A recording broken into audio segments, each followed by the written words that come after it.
kalau kita gabungkan ketiga jenis penggunaan liquidity tadi, yang pertama liquidity sweep, manipulation atau inducement, sama liquidity creation. Nah, combination in practice atau prakteknya, nah menyadari sekali lagi likuiditas akan senantiasa di-generate dari waktu-waktu ya. Jadi nggak bakal stop nih proses pengeneratan atau pembentukan likuiditas itu akan berlanjut terus gitu. Dan akan berada di mana-mana dalam pergerakan harga. Pada prakteknya akan ada beragam variasi. Jadi ini kita nggak bisa patok ya, harus semuanya ada karena di satu kondisi ada yang cuma punya liquidity sweep tapi nggak ada inducement, terus kembali ke supply zone-nya juga impulsif. Ada juga yang dia punya dua confluence factor, ada liquidity sweep sebelum supply zone terbentuk, kemudian persis sedikit di bawahnya ada inducement. Nah, di kondisi yang lain ketambahan liquidity creation. Nah, jadi ini kombinasi satu sama lain ini bisa terjadi variasinya macam-macam ya. Intinya secara konsep semakin banyak confluence factor yang tersedia, tentunya antisipasi pergerakan harga selanjutnya sesuai dengan trade idea yang kita bangun dari pemahaman. Ingat, tetap market structure SD zone ditambahkan dengan likuiditas. Nah, ini secara probabilitas juga akan semakin meningkat. Jadi intinya semakin banyak confluence factor kita peroleh, ya otomatis probability-nya juga bisa semakin meningkat. Nah, ini contoh di dalam satu skenario di mana ketiga komponennya ada ya. Harga bergerak di bearish market structure, membentuk suatu low, dia pullback, misalnya 4 counter trend candle, sebelum harga break lower, membentuk supply zone. Nah, ternyata harga sempat ngambil likuiditas dari internal high di dalam pergerakan pullback sebelumnya. Nah, artinya di sana supply zone kita punya tambahan confluence factor yang pertama, liquidity sweep, atau kita sebut sebagai sweep zone. Nah, ketika harga dia break lower, kita juga dapat konfirmasi high probable SD zone ya. Dia break of structure, impulsif, ada momentum, ada imbalance, juga unmitigated, ketambahan liquidity sweep, kemudian sebentar, dalam perjalanan pullback lebih lanjut, mungkin di sini ada decisional supply yang kita bisa jadi perhatian. Nah, ingat ini kita bisa sesuaikan. Kalau perjalanan harga ke decisional dia sempat ada inducement, nah ini kita boleh ngambil peluang di sell lebih awal dulu gitu, karena harga tidak harus kembali ke level ekstrim. Nah, cuman kalau misalnya kita sudah take action dari decisional zone dengan tambahan confluence factor tadi, ketika posisi kita itu mau loss, mau break even ataupun sudah profit, nah ketika harga dia membangun likuiditas lebih banyak sehingga price action-nya lebih terbuka ya, ibaratnya price will reveal itself mengikuti waktu. Nah, ternyata kita lihat dalam perkembangannya harga mitigasi decisional supply, ternyata dia belum berhasil break lower. Ingat target kita nanti ini besok kayaknya saya bahas. Target kita high-nya di sana, low-nya di sana ya, kita pengen kalau antisipasinya bearish continuation ya, harga setelah berakhir pullback antisipasinya adalah harga bisa break lower. Nah, selama titik low sebelumnya di dalam bearish market structure itu belum berhasil ditembus, nah artinya trade idea kita masih valid. Sampai kapan? Sampai evidence selanjutnya. Apakah dia berlanjut atau dia balik arah break high sebelumnya. Nah, jadi ambil posisi dulu di sana. Terserah hasilnya seperti apa, kita ikuti perkembangannya. Nah, ternyata harga dia bentuk liquidity pool di bawah dalam bentuk trendline liquidity. Di atas juga dia ternyata dalam proses mitigasi yang decisional zone tadi, dia juga bentuk liquidity pool baru dalam bentuk apa ini? Equal highs, karena ada high 1, high 2, high 3 nih, equal highs. Nah, ini menambah confluence factor kita, artinya supply zone yang di titik ekstrim ini high probable banget. Kenapa? Karena dia sweep liquidity, dia ada inducement, dia create liquidity di sepanjang perjalanan harga kembali ke extreme supply tadi. Nah, artinya ketika harga kembali ke extreme supply, nah pastikan ini kita bisa partisipasi dalam peluangnya gitu. Nah, biasanya kalau ketiga ini ada ya, ini udah high probable banget nih. Teman-teman mau entry langsung pun sebenarnya nggak ada masalah gitu, karena ini udah high probable banget. Cuman kalau konservatif lagi, karena mungkin zonanya terlalu lebar ya, jadi stop loss-nya masih lebar, risk to reward-nya nggak seberapa, mungkin cuma 1/3 atau berapa. Nah, teman-teman mau refine pakai lower time frame entry teknik, silakan. Cari konfirmasi sampai di M1 atau M5-nya dia balik arah gitu. Entry di sana, target di high time frame atau middle time frame low-nya. Nah, ini contoh kalau ketiga confluence factor liquidity kita peroleh.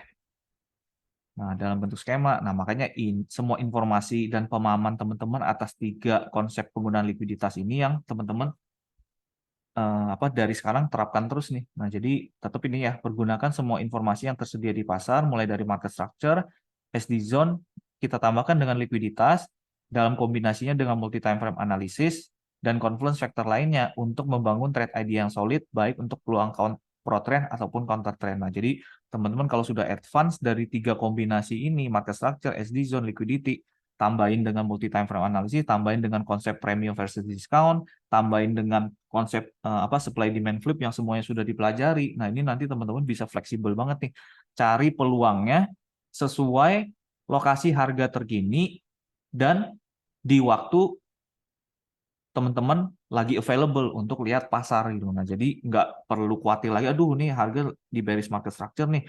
Ternyata harga udah kembali ke supply, harga udah bergerak menjauhi ini. Nah, tapi kita tahu targetnya di sini. Selama harga belum mencapai target itu, walaupun kita ketinggalan peluang di awal, nah kita lihat, nanti kita zoom in misalnya ke M5, kita cari peluang susulan. Nah, bisa jadi di M5 itu harga bergerak dari masih secara konsisten bentuk bearish structure. Nah, kita cari supply-nya M5, ya kita pasang alert di sana, cari konfirmasi M1 gitu. Untuk target sampai harga melanjutkan bearish market structure-nya. Contoh ya, jadi semua informasinya kita pergunakan, misalnya di bearish market structure, dia break structure, ada sweep zone, ada decisional, ada extreme. Nah, ketika harga dia mulai berbalik arah, kita bisa tarik range, misalnya premium versus discount. Kita tahu 2 supply zone kita ini high probable, berada di area di atas 50%, berarti dua-duanya layak untuk dijadikan area perhatian. Nah, dengan catatan, di kepala kita sudah tahu nih berbagai skenario yang bakal terjadi dengan memanfaatkan pengetahuan atas liquidity tadi. Nah, kita lihat, oke, supply zone yang ekstrim, dia ada liquidity sweep, berarti ini oke, dia high probable. Dan decisional supply ini so far belum ada tambahan konfirmasi karena dia nggak sweep liquidity, terus nggak ada inducement juga. Ya udah, kita tunggu dulu lihat perkembangan harga. Nah, kita lihat, ikuti perkembangan harga, misalnya skenario yang pertama. Ketika harga dia mulai kembali pullback mendekati decisional supply, nah kita lihat gimana nature harga di deliver ke decisional supply kita. Misalnya, oh dia korektif, di bawah terbentuk ada liquidity pool dalam mau trendline liquidity, mau equal loss, silakan. Nah, kemudian di atas juga persis sebelum decisional supply kita dimitigasi, harga juga bentuk ada liquidity pool atau inducement atau equal highs. Nah, artinya kita cari peluang di decisional supply ini terkonfirmasi valid gitu. Nah, tinggal cari konfirmasi yang relevan. Dengan catatan kita tahu di atas masih ada unmitigated ini ya, unmitigated supply di ekstrim ya. Nah, di skenario yang kedua bisa aja harga kembalinya dengan cukup impulsif, kita bisa ada entry lebih awal, mungkin break even atau profit kecil atau mungkin loss, tergantung kondisinya ya.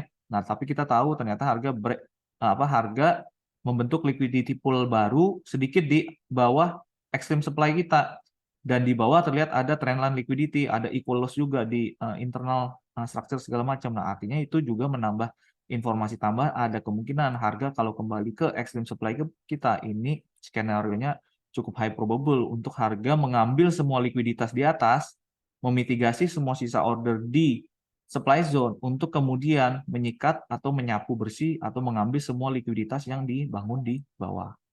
Nah, ini kalau teman-teman sempat belajar di sumber lain ya, ada juga yang disebut likuiditas ini berdasarkan lokasi, ada yang buy side liquidity atau sell side liquidity. Nah, saya nggak terlalu complicate-kan dengan istilah-istilah tersebut. Kenapa? Karena sekali lagi liquidity ya konsepnya likuiditas, intinya di atas high atau di atas low itu ada order, ada likuiditas, terserah namanya mau buy side liquidity, mau sell side liquidity, kita nggak terlalu pentingkan gitu. Nah, di kemungkinan ketiga juga mungkin nih harga kembali ke decisional supply, ternyata impulsif, dia di break nggak ada konfirmasi, kita dapat internal demand yang high probable, ada inducement. Nah, di sana bisa pertimbangkan kalau ada konfirmasi lower time frame, kita mau ngambil buy to sell dulu, oke nih, berarti sambil menunggu harga kemungkinan kembali ke supply yang ekstrim. Nah, kita nge-buy dulu, bisa dapat profit di buy-nya, nanti di di extreme supply-nya ada konfirmasi, mungkin ada sweep tambahan, nah itu kita bisa nge-sell. Nah, jadi di kondisi atau perkembangan harga manapun kita bisa sesuaikan antisipasi kita gitu.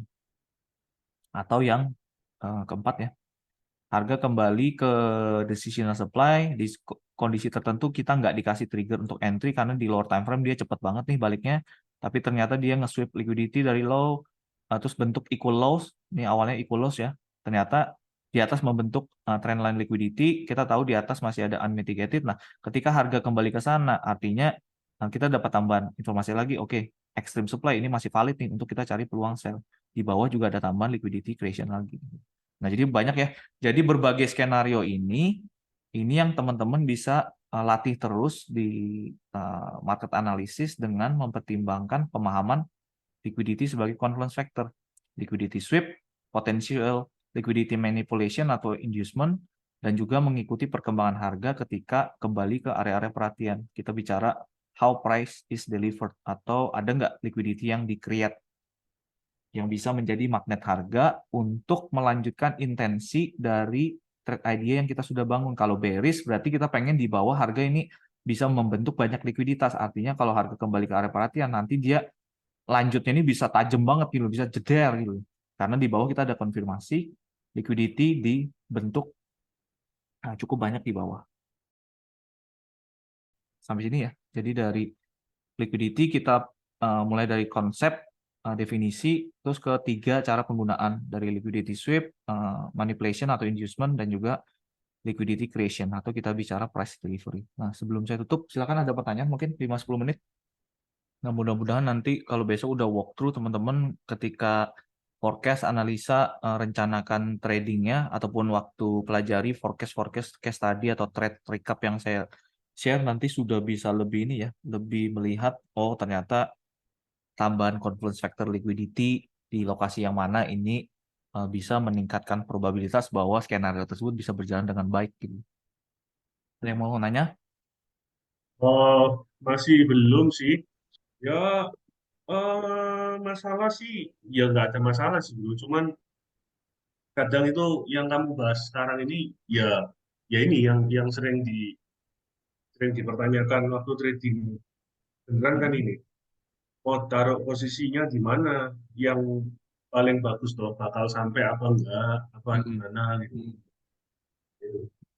Ya, tetap prakteknya ya, makanya kita mulainya tetap dari market structure dulu supaya tahu apa biasnya, termasuk juga gambaran higher time frame kan, outlook-nya gimana.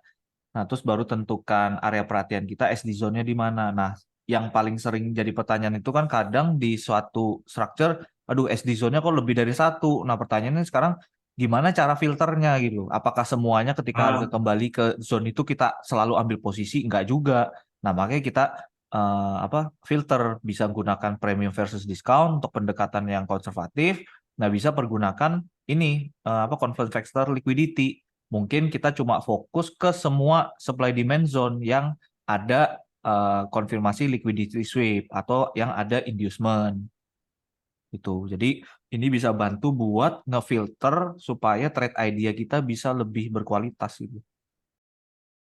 bro, so far kamu masih sering itu nggak ambil Nah, posisi yang misalnya ini kan kamu gambar ini major trendnya kan masih drop ya, jadi kan sell ya.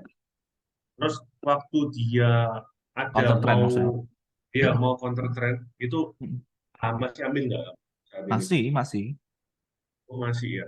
Ah, Nah, terus makanya nanti pertanyaanku gini. ini Hmm. ini kita kemarin setelah liquidity ini selesai, kemarin aku ada breakdown lagi nih beberapa rencana untuk konten berikutnya.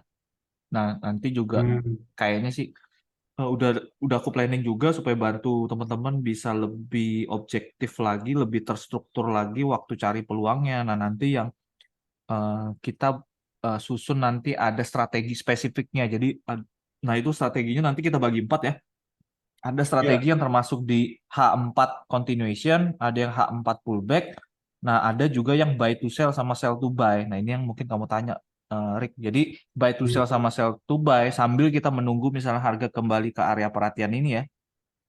Nah, nanti ini ada kemungkinan-kemungkinan tertentu yang kita bisa lihat. Contohnya kayak gini nih. Harga break supply decisional dengan impulsif, ada inducement, ada internal demand. Nah, ini kita bisa antisipasi buy to sell menuju extreme supply-nya gitu. Nah, cuma ada beberapa kriteria nanti. Nah, itu kita masukin sebagai strategi karena sampai sekarang masih dipergunakan. Nah, cukup sering malah setup-setup yang clean tersedianya di counter trend ini cukup sering juga, Rick. Jadi kadang malah kita nunggu yang pro trend ternyata nggak dikasih harga cepet banget gitu. Iya, Nah, malah sebelum iya. itu terjadi, kita malah sudah dapat peluang counter trendnya dulu. Nah, jadi sayang kalau nggak dimanfaatkan gitu.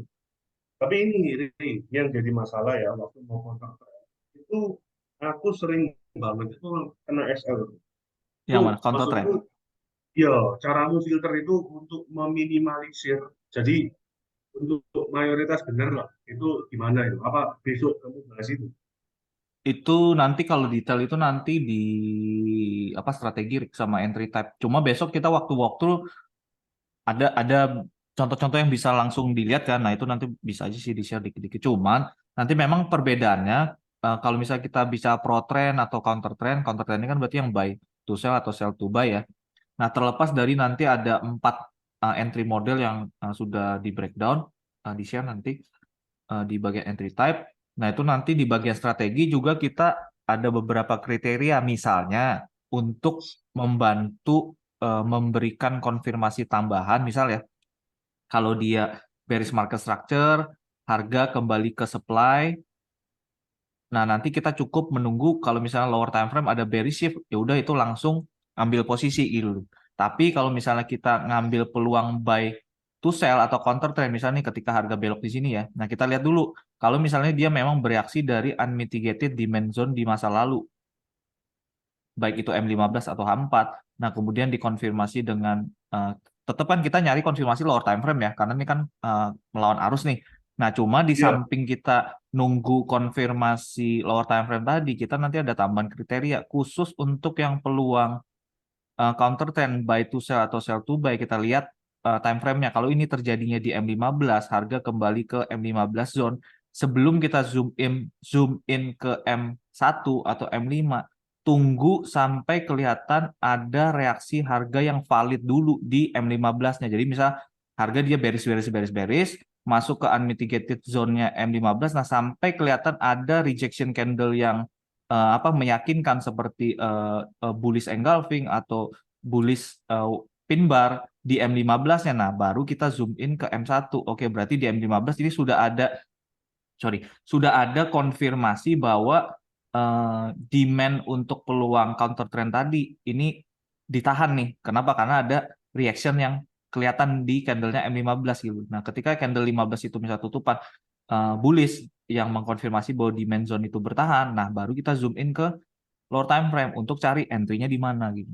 Nah, beda cerita kalau misalnya pro trend, harga misalnya dia sudah kembali ke area perhatian kita nggak perlu nunggu sampai M15 candle-nya ada rejection dulu, tapi langsung zoom in ke M1 cari peluangnya. Itu boleh. Kenapa? Karena secara nature kita ngikut tren gitu, bukan counter trend gitu. Nah, ini lebih high probable. Nah, jadi ada beberapa kriteria yang kita tambahkan. Jadi mungkin kalau yang bisa aku share sekarang, kamu kalau misalnya sering kali counter trend banyak loss-nya, nah coba sedikit lebih sabar. Kalau misalnya di time frame M15 dia kembali ke zonanya M15, tunggu dulu sampai kelihatan candle M15 closing bener-bener bullish gitu. Mau bullish engulfing atau bullish pin bar, wick-nya panjang di bawah. Nah, baru kamu masuk ke time frame kecil, cari entry zone-nya di mana gitu.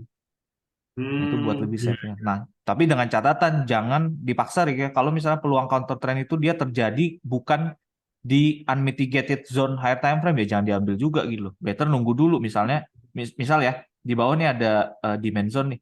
Nah, harga tuh dia balik arahnya di sini nih. Nah, jangan dipaksa juga gitu loh cari peluang kecuali misalnya minimal di M5 udah kelihatan ada bullish shift, ada M5 demand.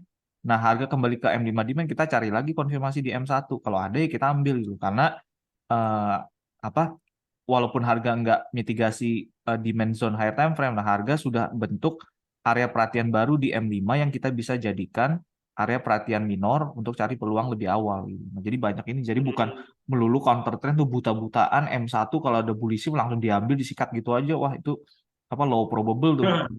Bisa Iya. berkali-kali. M1 bullish shift kita ambil di sana kena loss. Terus dia bullish shift lagi M1 kita ambil counter trend loss gitu. Nah, karena dia tidak Iya. terjadi di area yang high probable gitu.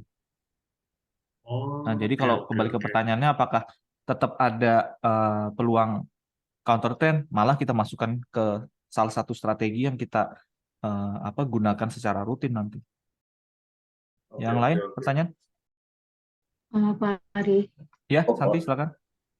apakah boleh yang tadi Pak Ari discuss yang barusan yang kayak counter trendnya kemudian banyak salah gitu. Apakah besok boleh kita mapping misalnya sampai ke yang time frame kecil gitu supaya ada bayangan contoh gitu Pak? Oke, nanti ini kan besok kan rencana saya kan sudah siapkan untuk yang kita waktu dari time frame H4 sampai M15 supaya nggak terlalu kecil ya. Nah, nanti kalau sudah selesai kita coba lihat mungkin review sedikit yang price action di hari Jumat kemarin. Nah, coba kita lihat ada peluang counter trend, ada peluang pro trend. Nah, kita coba diskusi yang tadi saya bahas nih. Nah, mungkin teman-teman Iya, biar oke. ada gambaran lebih banyak ya. Iya, Nanti coba besok ya. Tapi saya prioritas iya, besok kita tetap selesaikan walkthrough yang hari ini dulu. Nah, nanti selesainya itu baru kita alokasikan waktu sedikit buat bahas detail ya. iya, iya, makasih Pak. Oke, Erik besok aja kalau gitu. Oke. Yang lain? Cukup? Lanjut besok ya. Iya Pak. Bro. Oke. Thank you, bro. Oke, Ya, makasih saya Pak. tutup ya. Makasih. Ya, makasih. Lanjut besok ya. Ya, Makasih. sampai besok. Ya.